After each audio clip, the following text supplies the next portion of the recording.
दुरिहा रे धस तेरे माँ जा रे तेरे माँ जाओ मोरो अंत सुआ पीरा होतेगा राजा धीरे धीरे। राम राम, जय जोहार, जय छत्तीसगढ़। मैं हूँ आप मन के दोस्त अनिकृति चौहान। मूड से मिले बर और मोर बारे में ज़्यादा से ज़्यादा जाने बर आप मन देखो न्यूज़ 36 के हमर प्रोग्राम, हमर पहुना प्रोग्राम संजा 6 बजे, रात 8 बजे और 10 बजे।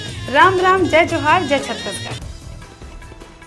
अखिल भारतीय विद्यार्थी परिषद छात्र संगठन बोड़ला मां 3 दिन तक ले छात्रा मन बर मिशन साहसी के कार्यक्रम के आयोजन करिस। ये प्रशिक्षण में छात्रा मन ला अपन आत्म सुरक्षा कैसे करही तेखर बर कराटा सिखाए गइस और आत्मनिर्भर बने बर कई गुण प्रशिक्षक द्वारा बताए गइस। 14 तारीख ले 16 तारीख तक चले ये प्रशिक्षण में बोड़ला और आसपास के गांव ले 600 ले ज़्यादा स्कूल कॉलेज के छात्रा मन भाग लीन। ये प्रशिक्षण के प्रशिक्षक इंटरनेशनल कराटे गोल्ड मेडलिस्ट बहिन संतोषी कोसले रही।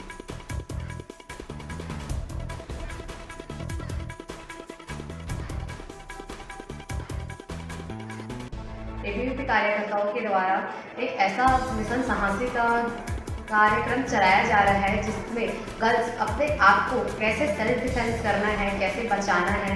जैसे कि दुपट्टे से, पिन से, कोई हाथ पकड़ लिया, कोई उसको पीछे से ग्रिप कर लिया, इन सब छोटी छोटी बारीकियों को बताया जा रहा है। मैं संतोषी कोसले इसके बारे में जितना ज़्यादा उसके अपना अनुभव बच्चों के सामने व्यक्त करना चाहती हूँ। अखिल भारतीय विद्यार्थी परिषद की तरफ से नगर निकाय बोड़ला में 3 दिवसीय कार्यक्रम चलाया जा रहा है, जिसमें छात्राओं को, कॉलेज की छात्राओं, स्कूल के छात्राओं को अपने आत्मरक्षा, सेल्फ डिफेंस, साहस, शक्ति, ये सब के बारे में बताया जा रहा है। जिसमें कराटे, जिसे अपनी रक्षा स्वयं कर सके। हम किसी के भरोसे बैठे ना रहे, अपनी रक्षा